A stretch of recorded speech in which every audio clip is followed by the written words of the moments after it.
चलिए भैया पढ़ाते हैं। आज कुछ कॉन्सेप्ट ज्यादा भी हैं, तो आज कुछ कॉन्सेप्ट और ज्यादा भी कवर करेंगे पूरे पूरे, ठीक है। ध्यान से समझना, ठीक है। प्रीबोर्ड से लेते तो है ना, है क्यों? तो रचित रोज भी ना रहे, रचित रोज भी ना रहे प्रीबोर्ड के चक्कर में आज। हाँ चलो भैया,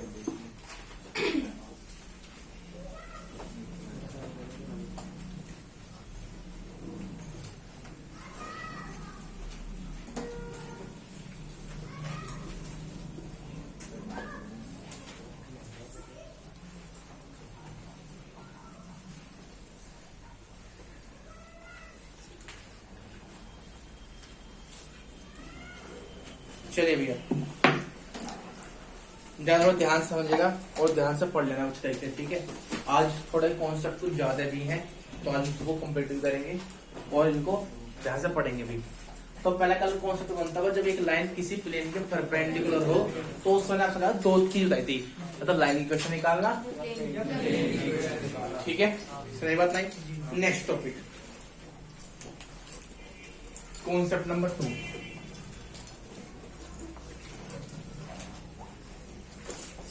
अब जो कॉन्सेप्ट नंबर 2 क्या आता है, एक टेस्ट को लेना जिसकी रह गई थी, ठीक है, जिनकी रह रही है अपनी टेस्ट को लेना 10 के वक्त, ठीक है।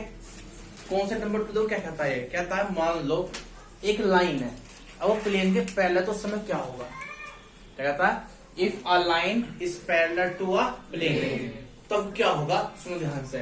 तो कॉन्सेप्ट नंबर 2 में कहता है if a line parallel to the plane, ठीक है। अगर कोई लाइन किसी प्लेन के पैरेलल हो तो देन, समझो भाई ये प्लेन है और कोई एक लाइन इसके पैरेलल है, तो तुम्हें खुद कॉमन सेंस होगा कि जो भी ये लाइन इसके पैरेलल है तो इसका नोमेटर कैसा होगा, तो लाइन तो जरूर पैरेलल से, तो उस समय इसकी नोमेटर क्या परपेंडिकुलर होगी, तो जो ये लाइन का डायरेक्शन होता है तो डी बी होता है ना ऐसे, ये क्या होता है एन है। तो सीधी सी बात है, then in this case direction vector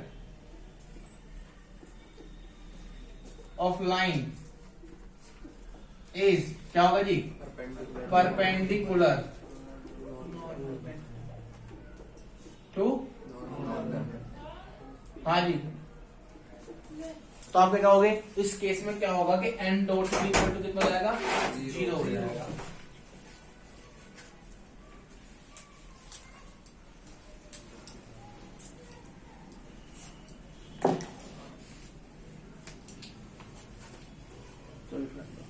तो देन दैट मीन्स हम कह सकते हैं कि यहाँ पे एन डॉट बी कितना होगा,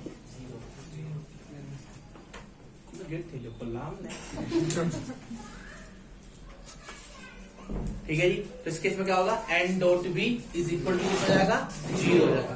कोई दिक्कत है नहीं। अब क्वेश्चन कैसा आएगा, इस पर फोकस करते हैं। तो मैंने आपसे बताया था कि क्वेश्चन के हर एक की अपनी रिक्वायरमेंट होती है ना, कि हमें अब इसमें तुम्हें एक बात सोचना कि हमें पॉइंट कितने दे जाएंगे, कि 1 पॉइंट कब चाहिए, 2 पॉइंट कब चाहिए, ये भी सुन लो ध्यान से। इसने कहा कि जब कोई एक लाइन किसी प्लेन के पैरेलल होगी तो उस समय क्या होगा, कि उसका नोमेटर क्या होगा, उसके डायरेक्शन के परपेंडिकुलर होगा। तो क्वेश्चन कैसे बनेगा, सोचिए ध्यान से, इसको फोकस करना, क्वेश्चन बनेगा कैसे और क्या क्वेश्चन रहेगा, इसको भी सोचना अच्छे तरीके से एक बार, ठीक है। तो समझो ध्यान से, मान लो आपके पास क्वेश्चन तो कैसा आएगा। फॉर एग्जाम्पल से क्वेश्चन करता हूं, कह रहा find the equation of plane, आपको प्लेन की इक्वेशन निकालनी है, ठीक है, विच पासिंग थ्रू 1 2 1 एंड 3 2 4। यहाँ 2 पॉइंट दिए, सुना क्यों दिए 2 पॉइंट, इसका भी आपको एक्सप्लेन करूंगा। Find the equation of the plane which pass through ये and a parallel line to the plane is given. और लाइन क्या है, x+1/2 y-2/3 और z+1 अपॉन -2। सोच में ध्यान से। अब हमसे एक बात ये प्लेन की इक्वेशन निकालनी है। क्या निकालनी है? प्लेन की इक्वेशन निकालनी है। और जब निकालनी है उसके क्या रखा पे पैरेलल लाइन दे रखी है, तो तुम पता उस केस में इस लाइन का नॉर्मल वेक्टर इसके तो भाई 2 पॉइंट क्यों दिए? एक पॉइंट से काम चल जाएगा, एक पॉइंट से काम चल जाता है वैसे तो, पर देखो यहाँ एक पॉइंट से काम नहीं चलेगा। क्यों चलेगा? सुनो ध्यान से। अगर तुमने एक बात कही, देखो जैसे मान लो ये एन बी के परपेंडिकुलर है, तो यहाँ पे प्लेन के dr और लाइन के dr की प्रोडक्ट 0 होगा। तो यहाँ से क्वेश्चन बन जाएगी, इसका मान लो प्लेन dr मान लिए a b c, तो a के इंटू के 2 से तो 2a plus 3b minus 2c equal to 0 होगा। ये तो आएगा निकलेगा आपकी किसकी इक्वेशन? नॉर्मल वेक्टर की उसके डायरेक्ट के साथ प्रोडक्ट करने पर इक्वेशन जो आएगी निकल वही तो आएगी। पर उसी क्वेश्चन का फायदा एबीसी सॉल्व जाएगा उससे। तो देखो 2 पॉइंट क्यों दिए? 2 पॉइंट क्यों दिए? 2 पॉइंट इसलिए दिए क्योंकि एक लाइन से इनकम्प्लीट रहेगा क्वेश्चन। कैसे? जब 2 पॉइंट से पासिंग थ्रू है, इसमें क्या हुआ? 2 पॉइंट स्प्लिट अप्लाई करेंगे, तो मान लो ये ए पॉइंट और ये बी पॉइंट है, ऐसे होते हैं। तो ये ए बी जो है इसको हटा दो, यहाँ पे कोई दिक्कत नहीं इसको हटाने की, समझ तो गए ना? जो ये ए बी है वो एक सरफेस शो करता है, तो जो इसका नॉर्मल वेक्टर ना वो इस सरफेस के भी और इस लाइन के परपेंडिकुलर होगा, तभी तो निकल के आएगा। कैसे? तुमने मान लो ए बी निकाल लिया, कैसे निकल जाएगा? ए बी यानी ओ बी माइनस ओ ए, हाँ या ना? ये रहेंगे डी आर आपके पास है ही बी वेक्टर, तो पता है यहाँ पे वेक्टर क्या होगा? ये होगा a b cross b vector. क्या बताया? क्यों? कोई एक ऐसा वेक्टर है 2 लाइन के परपेंडिकुलर हो या 2 वेक्टर के परपेंडिकुलर हो, तो जो ये एन है वो इसके भी और इसके परपेंडिकुलर है, तो यहाँ एन क्या होगा? ए बी क्रॉस बी नहीं हो जाएगा? या फिर ऐसा समझ लो कि जो ये एन वेक्टर है वो इस प्लेन की परपेंडिकुलर होता है, तो यहां से एन डॉट ए बी भी 0 होगा, एंड एन डॉट बी भी 0 होगा। और इनको सोल्व करके क्या निकाल लो? ए बी सी निकाल लो, आपका डोमिनेटर मिल गया। फिर तो हम इक्वेशन निकाल लेंगे। चलो अब 30 तरीका देखो, जो बुक का मेथड है, जो बुक का मेथड है मैं आपको ये भी कराऊंगा और ये भी कराऊंगा, आप चिंता मत करो। सबसे पहले हमें एक प्लेन क्वेश्चन निकालें जो इस पॉइंट से पास होता है और इसके क्या है? पैरेलल है। तो मैंने मान ली लेट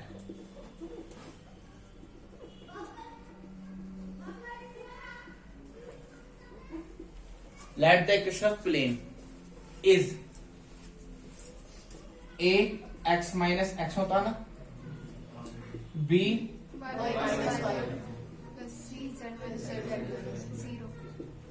भैया होते ना, तो जो ये पहले पॉइंट से पासिंग थ्रू हो रहा, तो let the equation of plane which passing through, हमने एक पॉइंट फिक्स मान ले, हमने मान लिया 1 2 1, तो जहां x वहां का डाल देंगे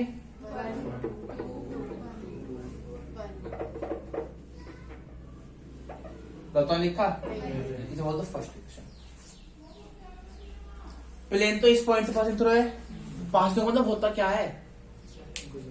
वो पॉइंट उस प्लेन पे लाई कर रहा है, सीधी सी बात है। तो इसे क्या होगा? ये पॉइंट इस प्लेन पे लाई कर रहा है, तो ये पॉइंट भी इस प्लेन को क्या करेगा? तो this plane is also passing through किससे भैया? 3 2 सही बात है। तो यहाँ डाल दो 3 2 4, तो यहाँ पे कितना 3 डाल दूं तो कितना होगा? यहाँ पे 4 डाल दूं,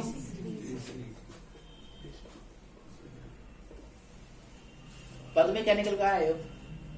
ये होगा n dot a b equal to 0। A b का होगा 3 - 1 2, 2 + 2 का 0, 4 - 1 का 3। तो देखो ए बी क्या आया था तुम्हारे पास? ए बी का वेक्टर निकल का आया ना, क्या आएगा? 2y + 0j + 3k, और इसकी डॉट क्रॉस के साथ, तो 2y की ai से होगी 2a, 0j की bj से होगी 0b, और 3j और 3k की ck से होगी 3c = 0। आ गया ये वाला? तो ए बी डॉट एंड, समझ बात नहीं? 2 पॉइंट क्यों दिए? एबीसी क्वेश्चन निकालने के लिए। अब this plane is parallel to the line, किस लाइन के भैया, जो दे रखी है, हाँ है ना। सो द नॉर्मल वेक्टर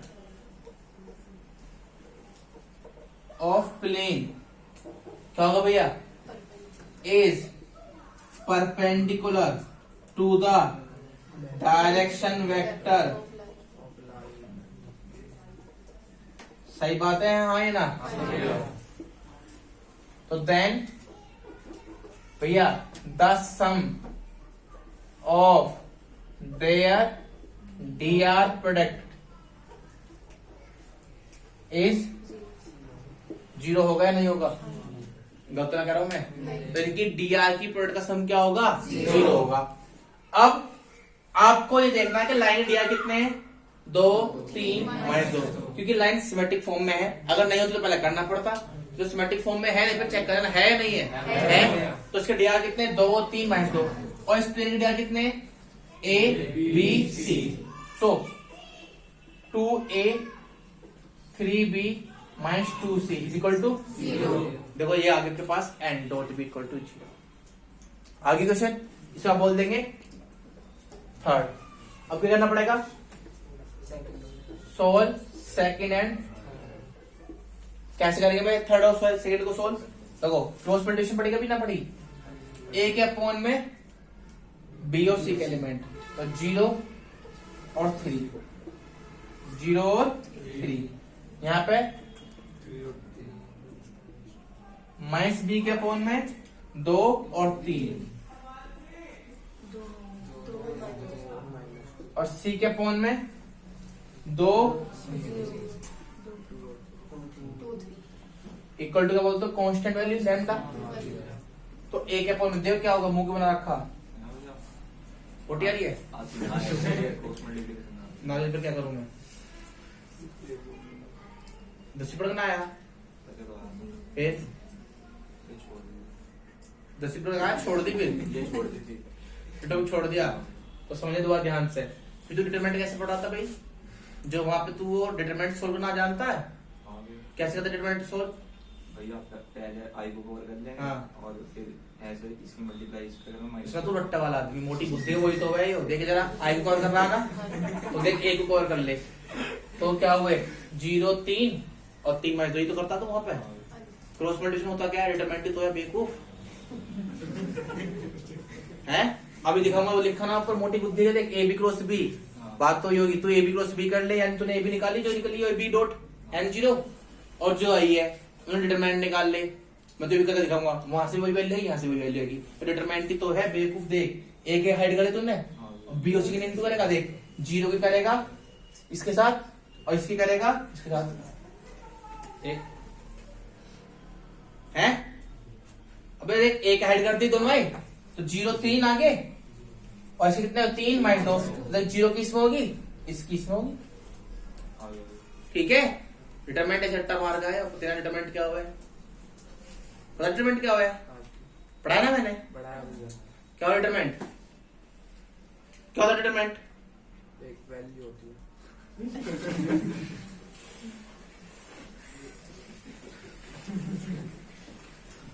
तेरी भी कोई वैल्यू है नहीं,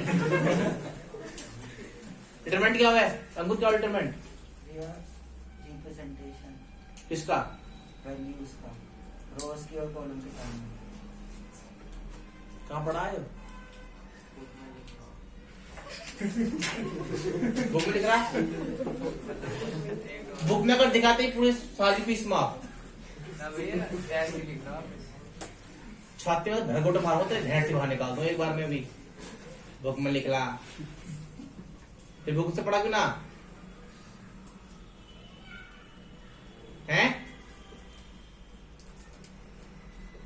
बुक से पढ़ लेता, फिर यहाँ की झक मारना आ रहा, मतलब पढ़ाता या तो मैट्रिक्स में या डिटरमिनेंट, तुझे पता है फिर क्यों बड़बड़ कर रहा है मतलब भी, वैसे क्या मांगा 2 किलो रहा, बुक में लिखा, उसे पूछा मैंने, तो फिर एक्स्ट्रा नॉलेज क्यों दे रहा,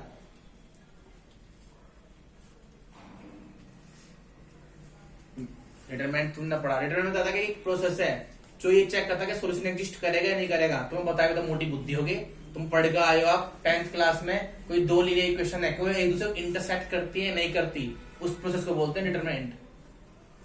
बुक में लिखा यही होता है डिटरमिनेंट, जिसको आप बोलते हो ये कंडीशन थी ना a1/a2 does not equal to b1/b2, बताया था क्या? हाँ, यूनिक सॉल्यूशन वाली। तो यहां पर हो जाएगा a1b2 minus b1a2 does not equal to 0, इसको बोलते हैं डिटरमिनेंट। ये क्रॉस प्रोडक्ट होती है, बता रहे हो, याद है वो बता रहा, बुक में लिखा। चलो क्या तुम लोग थोड़ा बहुत मजाक करो, तुम से चढ़ जाओ, सोचो तो पेज बुक है। मैं तो बता रहा हूँ। क्यों बोलना पीछे? जब मैं उससे बात तुझसे किसे पूछा था, तो क्यों अपने आप काफी मतलब अपने आप को इंटेलिजेंट बता दिया, बुक में लिखा। वो तो मुझे बता दे मैं कितना ज्ञान है, बुक में पढ़ के तू आया। कितने नंबर आए तो टेस्ट में? एक में 15 और दूसरे में? तो इंटेलिजेंट बच्चा, बुक में सब कुछ लिखा, फिर क्यों ना पढ़ा?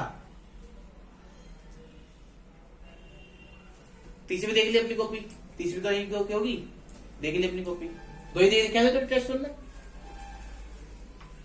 हाँ जी, ए के अपॉन में क्या होंगे? बी और सी के लिख देंगे आप 0 3 3 माइनस 2, बी के अपॉन में ए और सी लिख देंगे, सी के अपॉन में ए और बी लिख देंगे, 2 0 और 2 और 3, कोई दिक्कत तो ना। मल्टीप्लाई कैसे करते हैं? इसकी इंटू यहां करेंगे, इसकी इंटू यहां, 0 माइनस के 9, इसकी इंटू करेंगे माइनस के 4 माइनस के 6 माइनस के, ठीक है भैया, माइनस के 4 होगा और माइनस के 6 होगा, तो माइनस के 10 6, कोई दिक्कत? तो यहां से ए की वैल्यू जाएगी माइनस के 9 लैम्डा, बी की वैल्यू जाएगी 10 लैम्डा और सी की वैल्यू होगी 6 लैम्डा। और आप समझदार हैं तो खुद देखे, पहले आपने ए भी निकाला था, ए भी निकाला है, निकाला ए भी क्या होगा आपके पास? ये माइनस से होगा 2 माइनस 2 4 माइनस 1, और आपके पास बी वेक्टर कितना है? 2 3 माइनस 2। जब एक पीछे क्रॉस प्रोडक्ट को जल्दी क्या आएगा बताओ मुझे एक बार, जरा इनकी क्रॉस प्रोडक्ट कीजिए एक बार।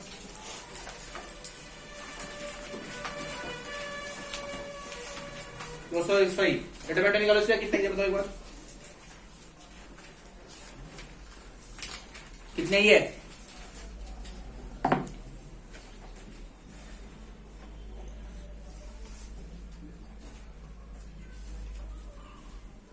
माइनस के 9 10 माइनस 10।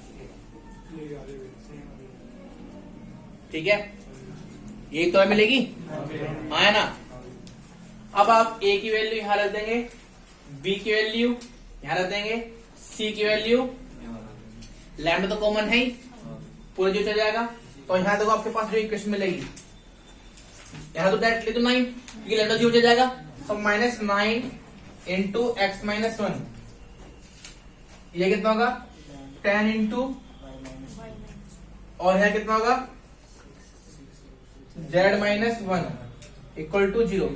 तो इक्वेशन बन जाएगी माइनस के 9x प्लस के 10y प्लस के माइनस के 9, तो प्लस का 9 हो जाएगा, माइनस 9 की बेस से इंटू प्लस के 9, और ये माइनस है यहाँ पे, हाँ तो 9 और ये होगा 20, माइनस के 20 प्लस के 9 तो माइनस के 11, तो यहाँ माइनस के 6 तो माइनस के 17 हो गए, इक्वल टू जाकर प्लस के 17 है। That is the required equation of plane. Clear मेरी बात? हाँ या ना? तो मैंने जब तुमसे कहा आप क्रॉस प्रोडक्ट कर लो और आपको शॉर्ट ट्रिक करनी है, तो जो यहाँ पे एन वेक्टर है वो ए बी और बी के क्या होगा? परपेंडिकुलर होगा। तो तुमसे मैंने कल कहा था वेक्टर पढ़ के आना। चलो जरा बता बुक वाले, और कोई हमें एक वेक्टर निकालना, बिल्कुल सिंपल है तो पता होगा, बोल भी दिया आंसर। कोई हमें एक वेक्टर निकाले, दो वेक्टर के परपेंडिकुलर कैसे निकालते हैं? कोई एक वेक्टर निकालना हमें जो दो वेक्टर के परपेंडिकुलर हो, कैसे निकालते हैं?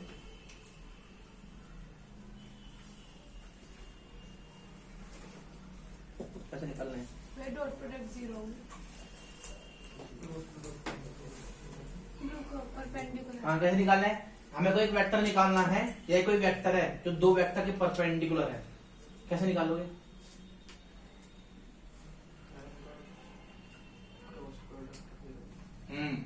यानी कि अगर आपको जो दो वेक्टर दे रखे हैं उनके हम क्रॉस प्रोडक्ट कर दें तो हमें तीसरा वेक्टर मिलता है। तो यही तो बात है यहाँ पे, ये जो नॉर्मल वेक्टर है वो इसकी परपेंडिकुलर होगा सरफेस पे जो लाइन शो हो रही है और इसके भी होगा, हाँ है ना। तो ये जो एन वेक्टर वो ए बी क्रॉस बी के इक्वल होगा नहीं होगा।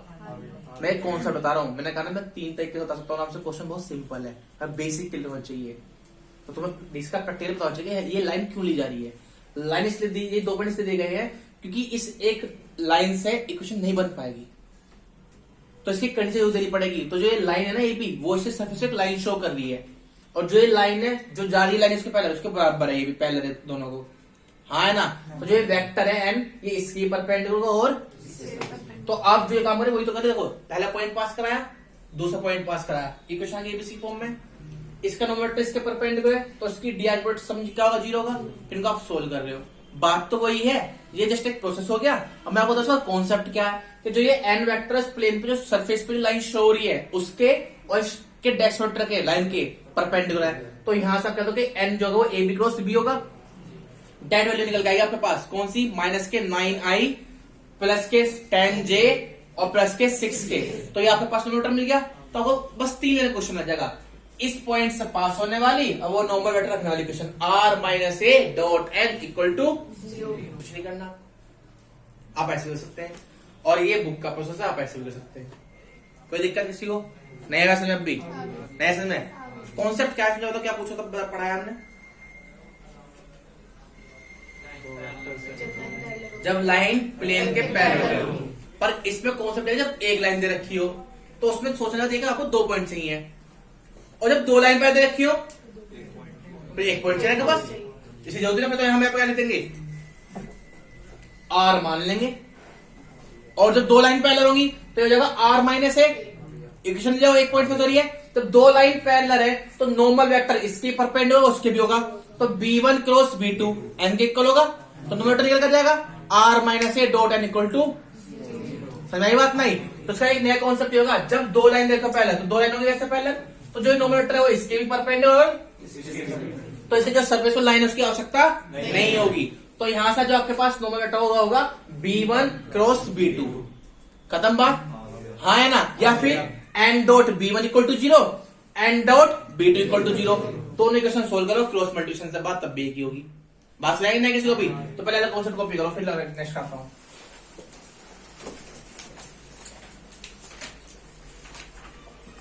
समझ में आ गया? यह एक काम हो, कॉपी मत करो, रिकॉर्डिंग देख लो तो रिकॉर्डिंग सही हो रही है, रिकॉर्डिंग सही हो रही है ना अब तो देख लो रिकॉर्डिंग। नेक्स्ट पढ़ दो कॉन्सेप्ट, चलिए भैया अब रिकॉर्डिंग सही हो रही है, हाँ ठीक है, कोई दिक्कत नहीं होगी, ठीक है देखने में। आइए रफ कर दो ये पक्का। इसके ऊपर अपना आप एक क्वेश्चन करो खुद ही, अपना आप ही कोई भी 2 पॉइंट लिखो जो तुम्हारा मन करता हो, जो भी तुम्हारा मन कर 2 पॉइंट लिखिए और एक लाइन लिखना है इस फॉर्म में, अपना आप करना। क्वेश्चन बनाना सीखो यार, इतना मेहनत करो क्यों कर रहे हो, तो क्वेश्चन बनाना सीखो। कह रहा बुक में लिखा, हाँ बुक में देख के कर ली फिर, ठीक है। तो यहाँ पे अपना बनाइए कोई भी क्वेश्चन, ठीक है, अपना हो जाएगा आपका, कोई दिक्कत।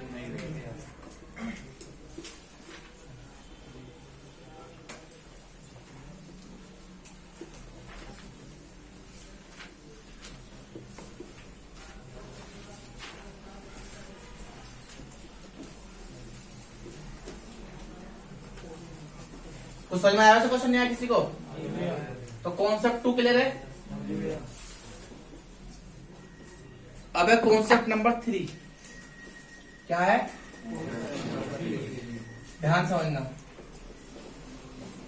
ये कहता है मान लो कोई एक प्लेन है, उसके कोई 2 लाइन पहले जा रही है। अच्छा एक बात बता दूं, तुम तो खैर पूछो नहीं, बताता हूं।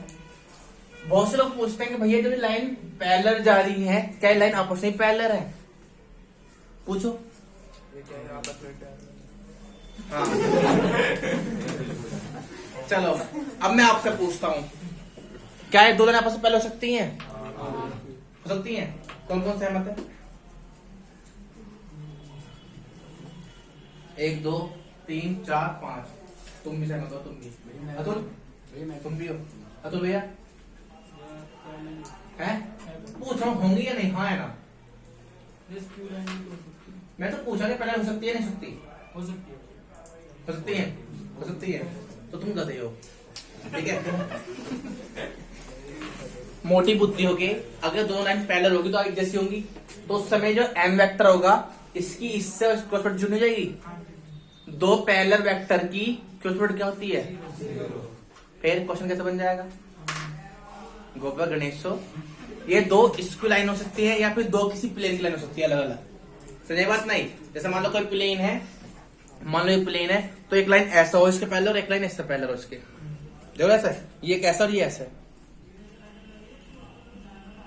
समझ नहीं? जैसा तो इसकी लाइन दिखाई पहले बोर्ड पे, मतलब वहां पर ऐसी एक कोई ऐसा सकती है और ये ऐसा सकती है लाइन, क्योंकि ये 90 पे कट भी नहीं करेंगी और स्क्यू लाइन होगी ना, एक दूसरे प्लेन से होगी, दूसरे प्लेन से, क्योंकि अगर ये आपस से पैरेलल होगी तो मैं आपको दिखाऊंगा 3D में। बताओ, मैं तो 2D है, मैं कैसे दिखाऊं? तो बता ना, एक लाइन ऐसा होगी तो एक लाइन ऐसा सकती है, ये स्क्यू लाइन है, ये स्क्यू लाइन है कि एक जगह जाने पर कभी कट भी कर जाए, ठीक है।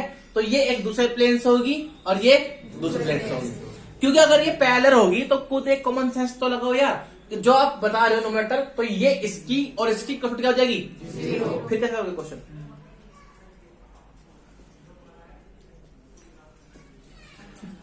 बताओ, अगर मान लो ये प्लेन है, चलो फर्स्ट, ये फर्स्ट क्या आपका एक प्लेन है, एक लाइन में ऐसा निकाल दूं और एक लाइन ये पैरेलल निकाल दूं, तो इसका नोमेटर क्या होगा? दोनों पैरेलल हो जाएगा। अब ये तो चलो पैरेलल वाली बात, अब कोई एक मैं बोल रही ये फर्स्ट है, एक लाइन तो इसके ऊपर जाती है ऐसे, एक इस बिल्कुल नीचे जा रही है, तो कैसे निकलेगी इसमें इक्वेशन? तो जो इसका नॉर्मल वेक्टर ऐसी तो होगा, वो इस लाइन के भी परपेंडिकुलर, इस नीचे वाले के परपेंडिकुलर लेंगे आप, तो पैरेलल ही लाइन तो नहीं हो सकता भाई। तो जो दूसरा वाला वेक्टर है ये टेढ़ा होगा, ऐसा होगा। तो छत की जो मैं कह रहा हूँ जिसमें खड़ा फ्लोर पे, चाहे एक सीधी जा रही है, ऐसा कोई बात नहीं, तो दूसरा वेक्टर होगा वो ऐसा होगा, इस दीवार पे ऐसा होगा, समझे नहीं? वो दूसरी एक्सिस पे होगा, एक मान लो अगर ऐसा y एक्सिस पे है तो वो x एक्सिस पे होगा। अगर ये y पे मानते हो तो ये वाला z मान लो या y मान लो, ये दो अलग अलग एक्सिस की लाइन होंगी, यानी कि ये स्क्यू लाइंस होंगी। अगर पैरेलल होगी क्रॉस तो क्रॉस प्रोडक्ट 0 हो जाएगी। क्लियर हुआ? तो नोमेटर फाइंड ही नहीं होने का, लाइन हो सकती है, तो उस केस में क्वेश्चन नहीं बन पाने का। मेरा मतलब ये है आपसे कहने का, कुछ के लिए मेरी बात नहीं हो रही, मैं आपके एक एक पॉइंट लेकर हूं, मेरी बात को आप ध्यान समझिए। देखो मेरा मानना ये है, आप 3D क्वेश्चन तरह पढ़ते हो मैथ की तरह, तो तुमको कुछ ना होने का, मैं लिख कर दे रहा हूं, तुम पे क्वेश्चन हिलने का। जब तक तुम क्वेश्चन को पढ़ के अपने माइंड में सेट नहीं करोगे कि ये पूछ क्या रहा है, तब तो बेनिफिट नहीं है। फिर तो मैं सोचना पड़ा दूं देख कैसी सिंपली बुक में सब कुछ लिखा वैसे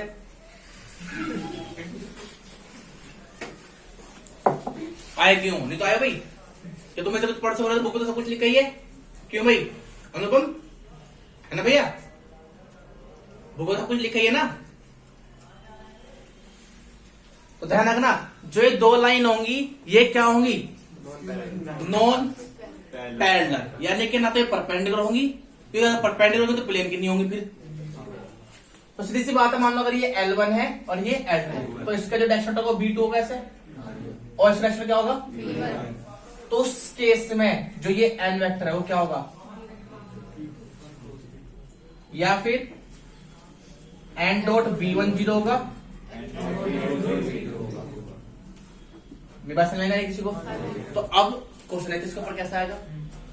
तो जब तुम्हारे नोमेटर निकल कर आ चुका है तो वो पॉइंट तो आवश्यकता ही नहीं, बस एक पॉइंट चाहिए कि प्लेन को रिप्रेजेंट करने के लिए। तो सीधी सी बात है, यहाँ पे देखो प्लेन क्वेश्चन कैसे बनेगा। मैं तुम्हें क्वेश्चन बनाने सिखा रहा हूँ, जो क्वेश्चन बनते हैं क्यों बनते हैं। मेरा कॉन्सेप्ट पढ़ाने लॉजिक ये है कि आपको कॉन्सेप्ट पढ़ने के साथ साथ ये सोचे क्वेश्चन कैसे बनता है। बुक तो अपने आप केवल हो जाएगी, पहले क्वेश्चन तो सीखो कैसे बनता है, क्यों बन रहा है, समझाई बात नहीं किसी को भी। तो देखो यहाँ पे क्वेश्चन कैसा आएगा, ये कह रहा है find the equation of plane which passing through 1 1 3 and parallel to the two lines are equal to I minus j plus k plus lambda 3i plus j minus k and are equal to 2i plus j minus k plus mu 2i plus 2j minus 3k। आप अपना भी question सकते हैं, कुछ भी line लिखी कोई दिक्कत नहीं, आपका तब भी क्वेश्चन आंसर हो जाएगा। मैंने आपकी वेक्टर फॉर्म लिखी, कार्टेशियन फॉर्म नहीं लिखी, कोई दिक्कत किसी को?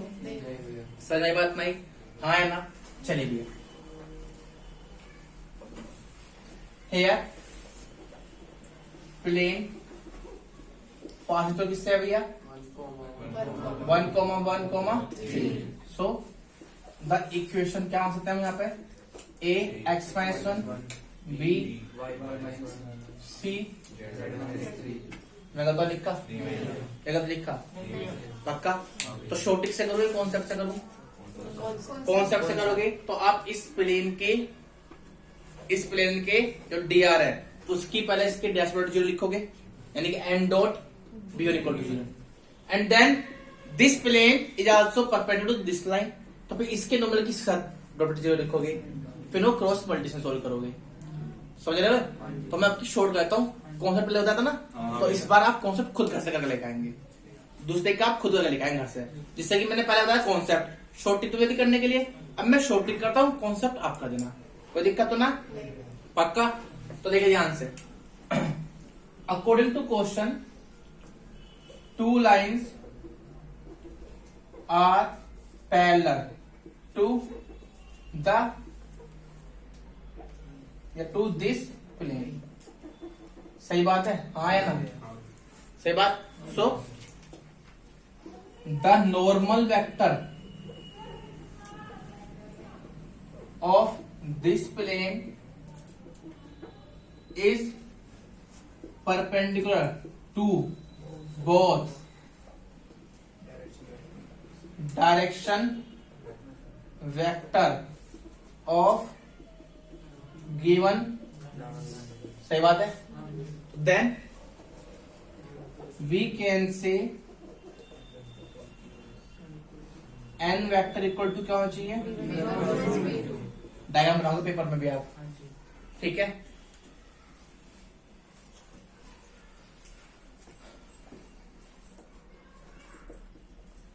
B1 ये B1 होगा, इसी कंपेयर करता हूं R equal to A1 plus lambda B1, तो यहाँ होगा I J। भैया बताओ एक बात और, 3D पढ़ने का जगह जरूर नोट्स बना, नहीं तो सिर के ऊपर ऐसी जाएगी। तुम्हें भी तो आसान लग रही है, कहना ना कि बाप के हाथ में फावड़ा भी खुद पर सा लगे है। सुनी क्या बात कभी? सुनी बात भैया? गाँव में क्या है ना, जब कोई आदमी खुद कृषि का काम कर रहा है, मतलब जो खेत में, तो लाए कुछ ना, तो 2-3 कैरी बना का है, इसको कर दें, एक बार लग के देखो 1 घंटा, वहां नीचे तक पानी ना आ जाए ना पसीने सा, तो बता दे तू मुझे, ठीक है ना?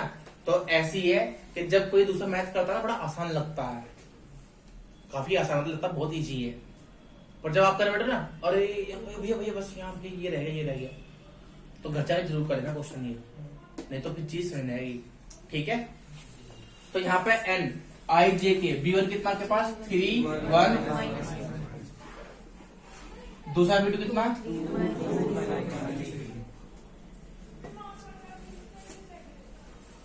तो भैया यहां से n vector is equal to कितना आएगा? करबल क्रॉस मल्टीप्लाई तो आवे डिटरमिनेंट निकालना। हाँ, तो I इंटू में कितना आएगा पता? ऐसा ऐसा हेड करते हैं। हाँ, माइनस के 3 प्लस के 2 माइनस का 1, यहाँ माइनस क्यों लेना चाहिए पता भाई? क्यों लेना माइनस? हाँ भैया बता। क्योंकि भैया जो वो फर्स्ट रो में और सेकंड कॉलम में है, हाँ, तो फिर -1 की पावर 3 हो जाएगी। चलो बढ़िया, ये भी ठीक है। हाँ, क्रॉस मल्टीप्लिकेशन में b के वहां नेगेटिव लगाते हैं और वहां क्यों लगाते हैं नेगेटिव? आप जब एलिमिनेशन मेथड सोल्व करोगे ना, तो उस समय उसकी वैल्यू माइनस में ही मिलती है, ठीक है?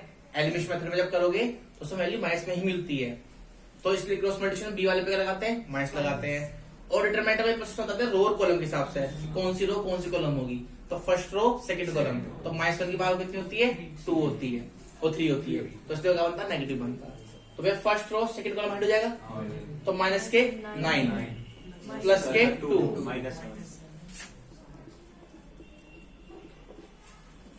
First row third column height 6, तुम्हारे पास एनोटर आ गया माइनस आई। अब इक्वेशन ऑफ प्लेन निकाल सकते हो। आपके पास ये है ना, इसको बोलता ए i plus b J plus सी के। ए की वैल्यू -1, बी की वैल्यू, सी की वैल्यू। फर्स्ट बोल दूं, सो भैया डाल दूं यहाँ पे फ्रॉम फर्स्ट इक्वेशन। ए की वैल्यू कितनी है? -1। बी की वैल्यू, सी की वैल्यू,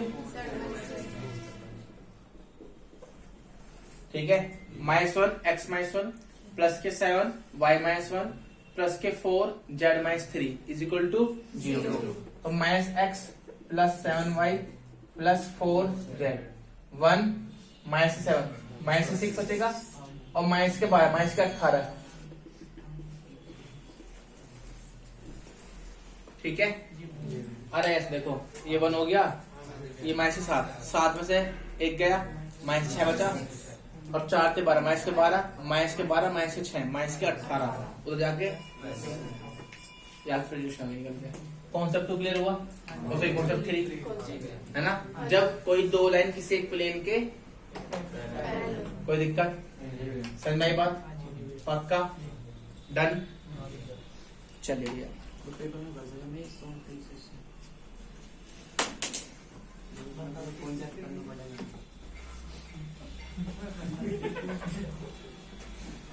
कहा क्या याद है दुआ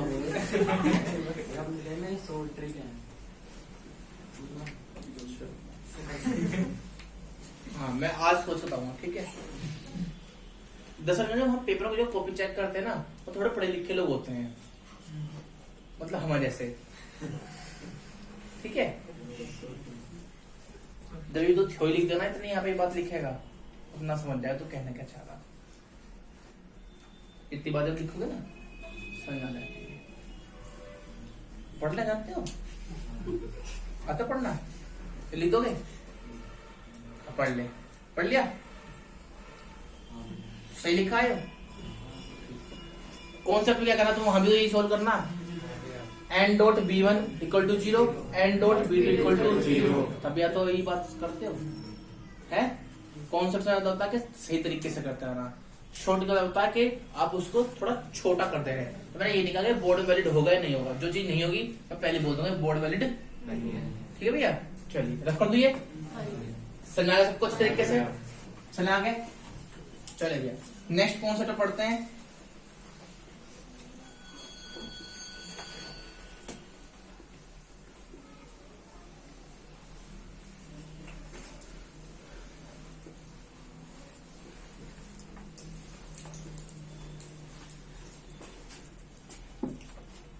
यहाँ पे कॉन्सेप्ट है लाइन का, मतलब कि क्या, यहाँ भी वही बात है। मान लो कोई एक लाइन है, यानी ये जो मैं पढ़ा रहा हूं आपको, कॉन्सेप्ट नंबर कौन सा वैसे 4। ये लाइन के लिए है वैसे, किसके लिए? ये कहता है मान लो कोई एक लाइन है, वो दो लाइन के परपेंडिकुलर है, या कोई एक लाइन है उसके दो परपेंडिकुलर रखी है, बात तो एक ही होगी। तो मान लो कोई एक लाइन है जो दो लाइन के परपेंडिकुलर है, फिर वही सेंस आएगा। तो आपसे पूछूंगा मैं, जब ये लाइन इन दो लाइन के परपेंडिकुलर है तो इसका डैश वेक्टर पे ऐसे होगा, इनके डैश वेक्टर ऐसे होंगे।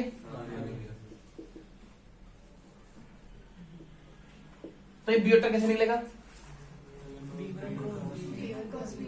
तो क्या ये दो लाइन आपस में पैरेलल होंगी? समझा कौन सा? क्योंकि अगर ये दोनों पैरेलल होगी तो फिर ये लाइन तो नहीं निकल पाएगा।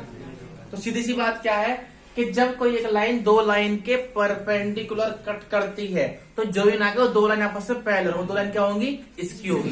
तो उस केस में जो इस लाइन का डायरेक्शन वेक्टर है बी वेक्टर, जो लाइन का इसका क्या है, ये आपकी एनसीईआरटी मिसलेनियस में भी क्वेश्चन है और ये 6 नंबर में आया हुआ है बोर्ड में भी, ठीक है। बढ़िया क्वेश्चन, ध्यान समझना।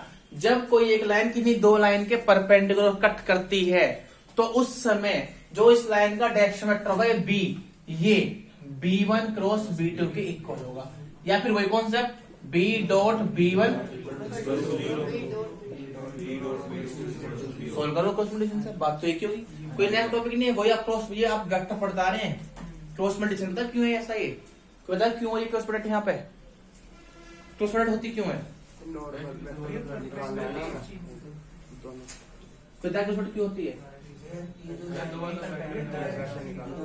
मैं मुझे क्रॉस प्रोडक्ट करते क्यों है? क्या होती है क्रॉस प्रोडक्ट? रोटेशन के लिए होती है। जब आप एक एक्स से दूसरे एक्स में जा रहे हो, समझ बात नहीं? कुछ छोटे करते क्यों है? जब आप एक से दूसरे जा रहे हो तो अगर ये पैरेलल होगी तो एक एक्सिस पे होंगी, फिर तो ये दूसरी एक्सिस क्यों होनी चाहिए ना? तो कह रहा हूं इसकी लाइन क्यों है? एक दूसरी की तरफ रोटेशन होगा तो ये तीसरी दिशा मिलेगी नहीं मिलेगी? नहीं बात समझ में किसी को भी? तो मोटी बुद्धि हो जो तुम इसे सोचो ना परपेंडिकुलर, ये ऐसे है जैसे ये मान लो एक्स पे, ये वाई पे है, तो तीसरी जेड पे है, पर ये अगर इसे एक्स वाई बोल देंगे तो क्या होगा? 90 डिग्री कहलाएगी, तो गलत हो जाएगी बात। तो इसलिए तो स्क्यू लाइन बोलते हैं यहाँ पे। बस नहीं, कुछ छोटा होती क्यों है कि वो तीसरे एक्स को रिप्रेजेंट करता है। क्यों छोटा मतलब क्या? रोटेशन से होता है। ये ना नॉर्मल वेक्टर निकालना, नॉर्मल नहीं, उन दो के रोटेशन से जो एक वेक्टर मिलता है वो उन तीनों के दोनों के परपेंडिकुलर होगा। ये इसलिए पढ़ते हैं। कितनी बार बोलते हैं उस टाइम नहीं होता था क्या क्रॉस प्रोडक्ट? 1 घंटे पर लेक्चर दिया था क्रॉस प्रोडक्ट का, पता मैंने पूरा इसलिए दिया था क्योंकि ये बहुत जरूरत पड़ेगी आगे जाके। वहां क्यों पढ़ता क्रॉस प्रोडक्ट? मैंने बोला कुछ नहीं याद है, पूरा 1 घंटा क्रॉस प्रोडक्ट का बात ही बात करता रहा मैं। क्यों? क्योंकि यहाँ बहुत ज्यादा इंपॉर्टेंट है क्रॉस प्रोडक्ट। आप उस क्रॉस प्रोडक्ट को सीधे देखा नॉर्मल वेक्टर निकालना, नॉर्मल नहीं है, वो रोटेशन है। मैं तुम्हें गेट भी घुमा के दिखाया था उस दिन कि आप गेट देखो एक्स से एक्सिस अभी घूम के दूसरे पहुंच जाता है, एक्स क्रॉस वाई हो जाता है, यानी कि एक्स से वाई पे जा रहा है, तो उस समय उसकी जो नॉर्मल एक्सिस ये है तीसरी, फोर्स तो वहां अप्लाई होता है। अगर ये गेट ऐसा है, जैसे मैंने कहा था यहाँ पे उसकी मान लो वो लगे हुए हैं, क्या कहते हैं, कब्जे, हाँ, और ये घूम के ऐसा होता है ना, ऐसे नहीं तो घूमता है यार, तो उस समय ये एक्स से वाई बन जाता है ऐसे। ये देखो ये रोटेशन नहीं हुआ, एक्स से वाई, फोर्स तो अप्लाई होता है, तो तीसरी एक्सिस नहीं होगी उसकी, और दोनों के परपेंडिकुलर, देखो ये एक्स ये वाई और तीसरे उनके इतनी देर वहां घेट इसलिए फाड़ रहा था मैं, क्योंकि आपको समझ सके कि क्यों हो रहा है। और तुम उस दिन सोचा पता क्यों बेवकूफ बना रहा या क्यों चिल्ला रहा बिना मतलब ही। तो यहाँ पे अगर आप बेसिकली समझ पाए ना, आपको समझ नहीं आएगा। तो यहाँ जो लाइन है वो इन दोनों के परपेंडिकुलर जा रही है, यानी कि मान लीजिए ये फर्श है, ये लाइन इस तरीके जा रही है, ऐसे परपेंडिकुलर कट करके। अब कभी ऐसे थोड़ा कट हो जाएगी, तो मैंने कहा ये ऐसे मतलब इस तरीके जा रही है, ऐसा मैंने कहा नहीं ऐसे ही होगी, इसके लाइन के तरीके होते हैं, ठीक है। तो ये लाइन जो है वो इन दोनों के परपेंडिकुलर है, तो इसका मतलब क्या हुआ, इस परपेंडिकुलर निकालने से तीसरी दिशा निकालनी है, तो क्या होगा, इन दोनों के क्रॉस प्रोडक्ट के इक्वल होगा, इनका रोटेशन से जो मिलेगा वो तीसरी एक्सिस होगी। तो इसलिए B1 cross B2 equal to कितना होगा, B वेक्टर होगा। समझ बात है किसी को? तो इस पे क्वेश्चन कैसा आएगा, मैं लिख देता हूं कॉन्सेप्ट। मैं कल तो कहा था पढ़काना, कहा था कुछ पढ़ाया सब।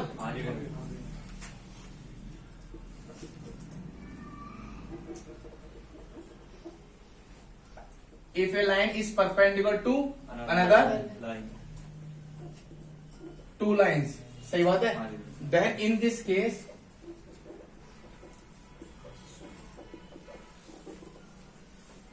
the direction vector of a line is equal to क्या होगा, cross product of both direction vector. ये बात देने लगी, तो जो यहाँ B है वो B1 क्रॉस B2 के इक्वल होगा, बात देने लगी। तो यहाँ ऐसी क्वेश्चन की बात करते हैं। क्वेश्चन कैसा आएगा, अगर तुम्हें मैं ये तुम समझाऊंगा धीरे धीरे, तो मैं NCERT exemplar, NCERT sample paper, जो सैंपल पेपर में तरह तो कुछ करने की जरूरत नहीं है। अगर तुम कॉन्सेप्ट से पढ़ लोगे ना, तुम्हारा एक क्वेश्चन छूटेगा बोर्ड का। अगर तुम देखना कहां से पढ़ा रहा हूं मैं, पूरा ऑडिशन सारे टॉपिक है, इस सारे ऑडिशन के टॉपिक है, सारे टॉपिक है सारे, कुछ भी पॉइंट छूट रहा आपका। कोई एक दो क्वेश्चन में से अलग लिंक उसका अलग बन जाए, तो कॉन्सेप्ट नहीं से आएगा उठ के। तो तुम अगर मेहनत कर लो ना, तो तुम्हें जरूरत है कि आप एग्जाम्पलर या सैंपल पेपर करो। आप देखना एग्जाम्पलर और सैंपल में सारे क्वेश्चन ऐसे ही, सारे क्वेश्चन मैं सारे कॉन्सेप्ट कवर कर रखे, जिससे कि क्वेश्चन से आराम से आप पढ़ लीजिए ध्यान से। कुछ भी चीज में आपको एक्स्ट्रा नहीं पढ़ा रहा, ये आपके क्वेश्चन ही क्लियर करेगा। मेरी बेइज्जती करने में भाजा कुछ फायदा नहीं है। कोई पता नहीं क्या कह रहे मेरे बारे में, सुनू कह रहे, किसी कोई कह रहा भैया कोर्स कंप्लीट ना हुआ, कोई ये कह रहा कि भैया पता नहीं कैसे पढ़ाना है, इतना कौन सा समझ नहीं आता। मैं दिन कह रहा समझ, उस दिन बता रहा, कोई मुझे बता रहा है ऐसा। तो आप मेरी बुराई करने वजह मेरी खूबी तो देख लो, मैं पढ़ा क्या रहा हूँ। अगर इतना मैं तुम्हें कोई यहाँ बता दे तो मुझे पता चलो, तुम भी पढ़ाया कहीं ना कहीं तो मैथ पढ़ा होगा। ओनली फॉर्मूला क्वेश्चन चलता हर जगह ही। 5 साल हो गए मुझे घिसते अपना भैया कुछ बच्चों को समझ में आ जाए, बच्चों को कुछ समझ में आ जाए। बच्चे पढ़ना है उनको कुछ भलाई करा होगा, किसी बुरा नहीं करा मैंने। मेरी पढ़ाई करना छोड़ दो। यूँ कह रहे कि भैया अब तो कोर्स है तो मैं जुलाई में बैच स्टार्ट करा यार, 23 जुलाई से या 27 जुलाई से मैंने स्टार्ट करा। तुम बताओ, अगस्त, सितंबर, अक्टूबर, नवंबर, दिसंबर, 5 महीने हुए हैं और आप 12 चैप्टर पे हो। 5 महीने 12 चैप्टर पे हो, आप देखो कितना चलेगा और कितने स्पीड से करोगे कोर्स। और बहुत आराम से क्वेश्चन का बता रहा हूँ। उसके अलावा नो कह रहे कि भैया तो बहुत नो कह रहे, एक बार चता नो कह रहा भैया बहुत डीपली पढ़ाया कुछ नहीं आता, चला गया ना।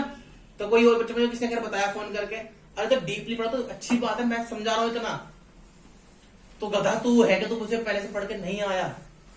और तुम में से ही कोई बुराई करने वाले भी तुम में से ही मेरी, तो मेरी तो बुराई कहते हो, हम हर एक को तो सेटिस्फाई नहीं कर सकते। देखो वो तो बीच वाले में था, कोई बुराई करेगा मैं तो हाँ तो सही कह रहा, तो हाँ सही है, देव तो ऐसे करेगा। चलिए कोई बात नहीं, पर लेकिन तुम्हें बात समझाई, जब तुम 2-3 साल जब बड़े हो गए पता चलेगी इन चीजों के बारे में। आइए क्वेश्चन भैया, फाइंड द इक्वेशन।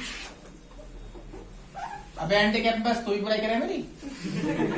आज शुरू करेगा, आज क्या करेगा मैं कह रहा बुक में है, बुराई भी बुक में लिखी हुई मेरी। Find the equation of the line which passing through. चल बोल अपना कोई पॉइंट बोल, बोल एंटी कैंपस क्या पॉइंट बोल। 1 2 3 चल तेरी बात मान ली ले, 1 2 3 and perpendicular to the lines. चलो भैया एक लाइन बोलो, देवाओ तू अपना कोई बोलो लाइन, ये वाला और जला दियो, जलाती है हाँ बोलो, कार्डियन फॉर्म में बोलना।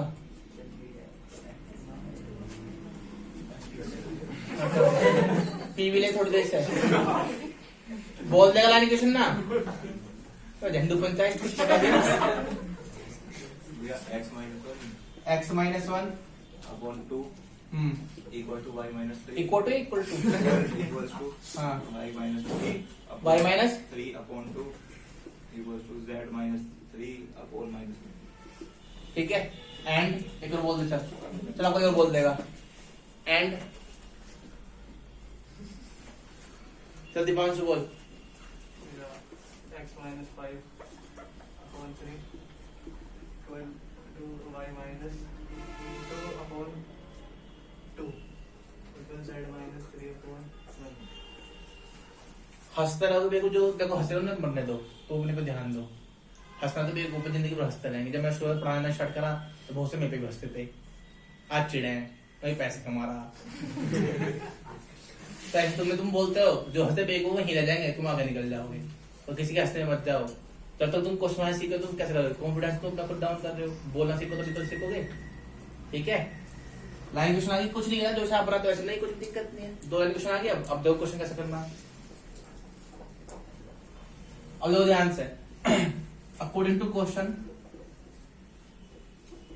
लाइन पासिंग तो किससे 1 2 3, सही बात है।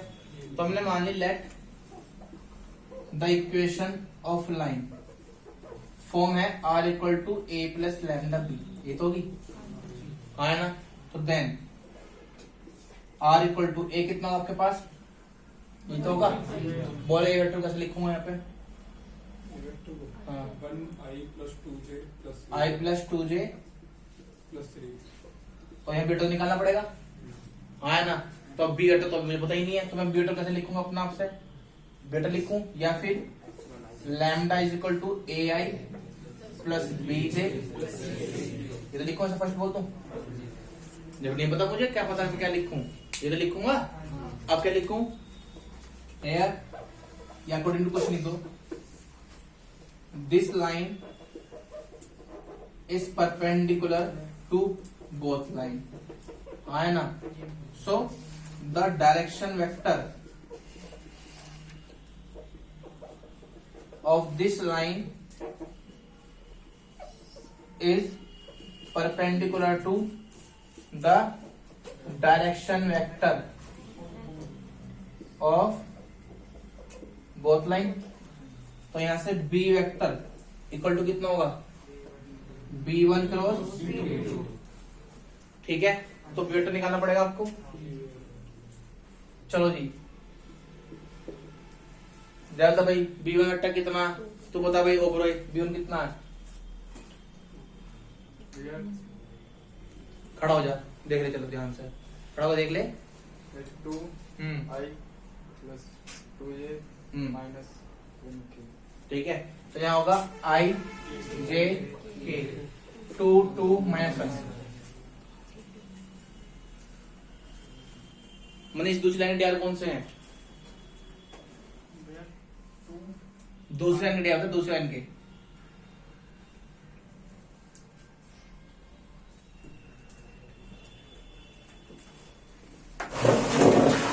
जब मिल बता दिया मुझे। 3 2 1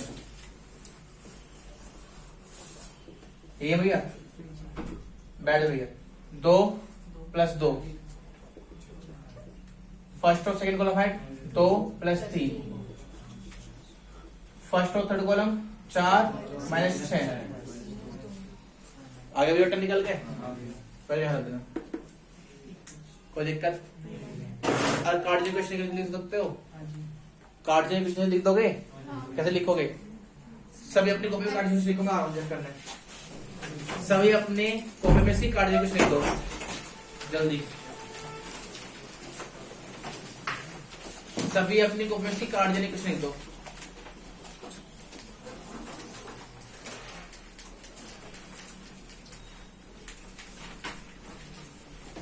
ये बी वेक्टर क्या ना, यहाँ पर सेट छाप देना है, यहाँ पे ये ली।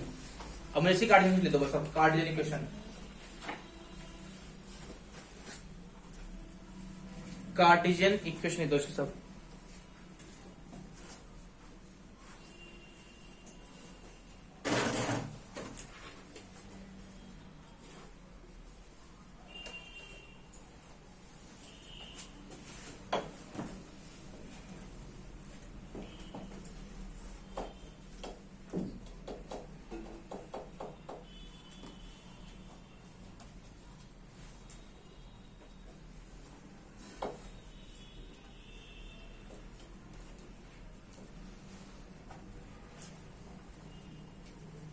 कैसे लिखो जी कार्डियन इक्वेशन? आ गए? हो गया सबका?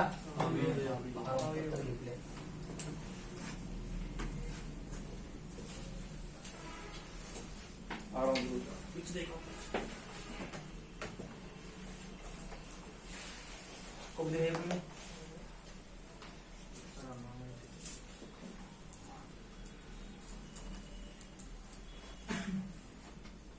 इक्वेशन लिखना है,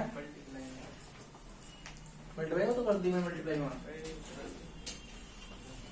आज तेरी किताब में देखो छोड़ा दूंगा मैं, पेपर में लिखी गई तो लिख दी भाई आयुष, अभी कर रहा ये लिखी गई बुक बंद, जिसने लिख ली कॉपी बंद कर लो अपनी।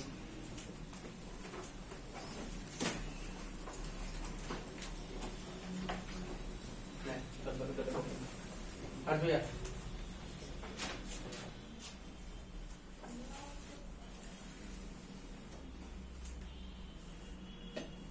ये 2/5 कहां से आ गई है?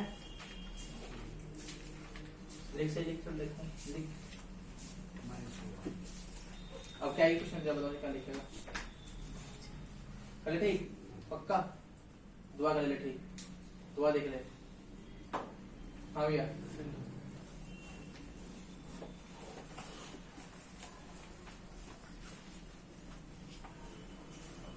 क्या बंद कर ले।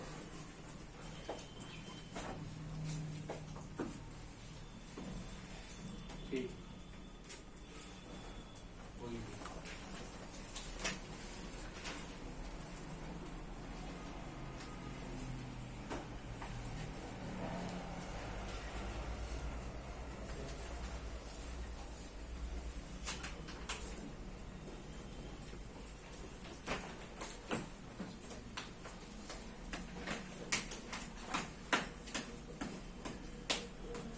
मोटी बुद्धि के प्लस कहाँ से आगे सारे में y-2 ना आएगा, z-3 आ गया।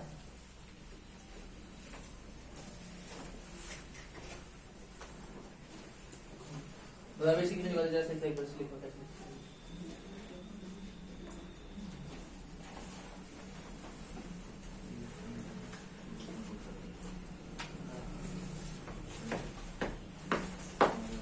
कार्डिनल आती है क्या होगा कार्डिनल नोट्स लगा देना है कब बनेंगे नोट से भाई कब बनेंगे नोट से कब बनेंगे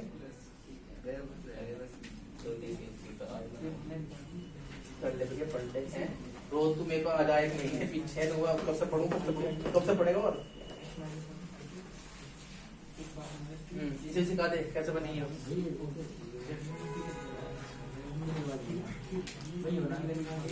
ये बैठ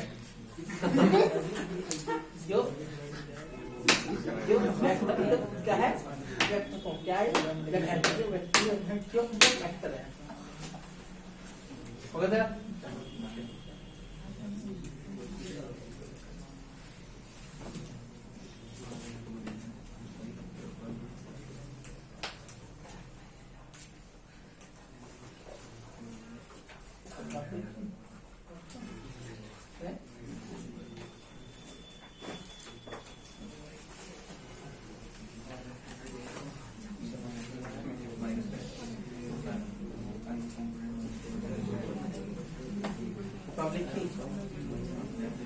पक्का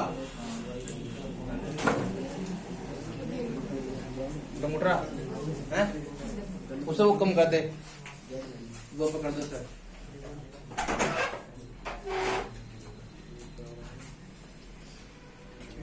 अब ठीक है सांस आना है चलो हाँ जी नेक्स्ट सुना क्वेश्चन इसके लिए अपना रख दो यहाँ पे ये डब्ल्यू ऐसे कैसे उठा के कोई दिक्कत नेक्स्ट कॉन्सेप्ट जरा देखते हैं भैया ये क्या रख पड़े इसको